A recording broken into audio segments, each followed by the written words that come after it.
Well, first of all, like always, I appreciate you guys coming out and covering Penn State football. Got to give Purdue a bunch of credit. I think they're good on offense. Obviously, the quarterback is really good, super accurate, processes quickly, and they do a great scheme of getting the ball out of his hands very, very quickly. Defensively, I thought they did a really good job. They were stemming to an odd front, a little bit more than what we anticipated, but that's going to happen in the first games. Offensively, we were kind of either 3 and out and punt or drives for touchdowns. We got to be more consistent. We got to make more plays. We dropped some big time balls on offense, not only for Sean, but when Drew went in there, had a chance to make some plays for him. And then really on the same side on defense, we had a chance for some interceptions and some big plays. It was awesome to see Barney and Moore come in and punt really well after waiting his time to take the job, and I'm super proud of him and happy. But this is a character win for our program. It was a tough win. Be able to win it in a 2-minute drive at the end. We've had a few of these over the years. We worked it a ton during training camp. We worked it this week, something we do every week. And obviously with Sean's experience and confidence, we were able to make some plays and get it going. So give Purdue a ton of credit, but there's a bunch of stuff we got to get corrected tomorrow. We will have meetings and practice tomorrow. But obviously it's much better to learn these lessons and grow with a win, a tough win on the road, 12 out of the last 13 years. James, what happened to Sean that he had to leave the field? And secondly, did you consider replacing him after the interception because we saw Drew warming up? Yeah, so he cramped up, had to go in and get an IV, then came back, and then started to cramp up again. I wasn't sure if he was going to be able to go, so we got Drew going again, and then he was able to obviously get in there and play. I thought Drew did some nice things when he was in. Hopefully we can get him some time next week as well. But at the end of the day, I thought that experience there, especially that last drive, really mattered and helped us. Sorry, Mark. James, you seem committed to playing a lot of guys on defense deep into the game. Was that to keep those guys fresh on a hot night, or kind of what was the thinking there? Yeah, it was a little bit of both. We had a plan to rotate. I am determined to develop depth. Last year, obviously, we weren't able to do that. It cost us.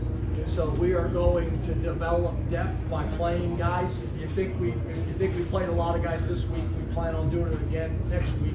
And hopefully that will help us in fourth quarters like tonight. And hopefully that will help us later in the season in keeping guys healthy. You call this a character win. How much is this a character showing for Sean as well, coming back from the Big Six and leading you down the field for a touchdown? Yeah, I mean, Sean is, in my opinion, everybody's got different lenses, but in my opinion, Sean's shown character over his entire career, so I'm really happy for him. But yeah, the pick six, obviously you never want turnovers, and then turnovers for touchdowns are significant. But yeah, we battled back. I thought the sideline was great with him. I thought Coach Yursich was great with him, which that's really important too. The guy knows he made a mistake. You don't need come to the sideline and get your head ripped off. So I was proud with how really the whole organization handled it, and he'll grow from this as well, even though he's a 38-year-old, 8-year senior. We'll go Daniel, and then we'll go John McGonigal.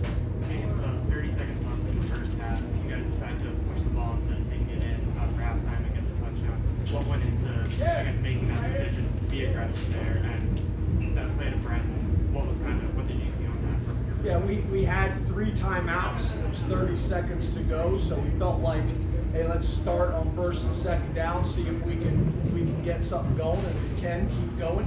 The 3 timeouts played a major factor in that. I was really proud of our players and our staff. Really, at the end of the half and the end of the game, we were able to have all of our timeouts, which a lot of times early in the season you have to burn timeouts for silly things. So I thought that was big. The turnover at the end of the half by Zakee was big because that could have factored in with the middle 8. which we all know is an important stat in football. They could have got a score at the end of the first half, and then I think they opened the second half with a score. So that was a big part of the game. There's no doubt about it. But we had 3 timeouts in 30 seconds, which, to be honest with you, in college football, with as many ways there is to stop the clock, we want to be aggressive in those situations. Jonathan, Audrey. James, Chop had a big pressure at the end of the game with pass rush, so didn't seem like he was getting home as much earlier in the game. How would you assess the whole pass rush? Well, what I would say is if you really study Purdue and look at how quickly they get the ball out of his hand, even when he got pressure, he's throwing the ball to, I think a lot of times, to maybe encourage a pass interference penalty. But he gets the ball out quickly. There's very few people that get a ton of sacks against these guys. They do a really good job with it, but we were able to get sacks when it mattered most. And then obviously we got to build off it. Audrey, then Adam. James, you're right. You guys had all 4 running backs involved by the first play of the second quarter. Are you committed to kind of keeping that rotation going, or do you want one guy to maybe see more carries than another? Yeah, it's kind of like I've said in the past. I think we'll probably go in the next game based on how this game went with a very similar philosophy, and then if somebody takes over and gets real hot, then we'll adjust as we go. But right now, we got to watch the tape and talk about it as a staff. But right now, if I had to guess, would probably be in the same similar rotation next week. Adam, then Neil. James, Sean hasn't really hit his confidence.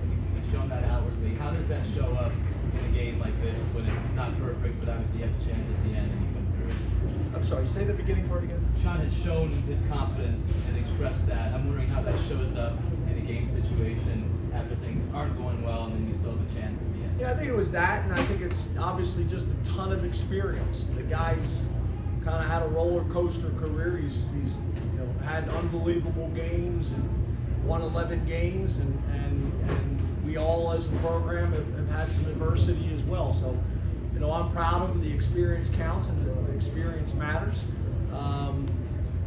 And obviously it showed there at the end of the game. He made some big plays. He showed some toughness. Took a couple shots. I think they got a personal foul penalty against him, and then obviously had to go in for an ID. So showed a bunch of character, showed a bunch of toughness, and obviously it takes a ton of confidence to bounce back from a pick 6 and lead your team to a game-winning drive. So I'm proud of him. Neil, then John. James, so to clarify, he wasn't injured on the play with the personal foul, and also can you comment on the targeting where he lost track? Yeah, so the targeting, it's one of those that we've talked about before. There's targetings where guys lead with the head, and then there's targetings where the ball carrier is to a point that there's no way to keep your head up. If you're going to match pad level with pad level, that's going to happen. So I don't think there was any malicious intent there. We were just trying to stop the ball carrier. And I think of all of you, if you go home in your living rooms or you walk out of here and at some point you drop down, it's impossible to keep your head up. And that's what happened on that play. So he'll learn from it. We'll coach off of it. There's not a whole lot he can really do in that circumstance. John, and then we'll go. James, was the decision to take Caden Wallace out performance-based, and how would you evaluate your offensive line's play tonight? No, we were planning on rotating Effner in anyway. Obviously, Caden's got some things he's got to work on. We weren't able to get any explosive runs, which is something that we're committed to doing. I think overall, the line battled, but too many pressures, too many sacks, too many runs where the running back didn't have a situation to really get going and be open in space or be able to make a safety miss. So we gotta keep chipping away at that. Last question. Hey James, kind of going off of Audrey's question, do you think the decision to go drive by drive with running backs kind of prevents them to get hot, because after a drive they just go and sit on the bench for a couple of drives?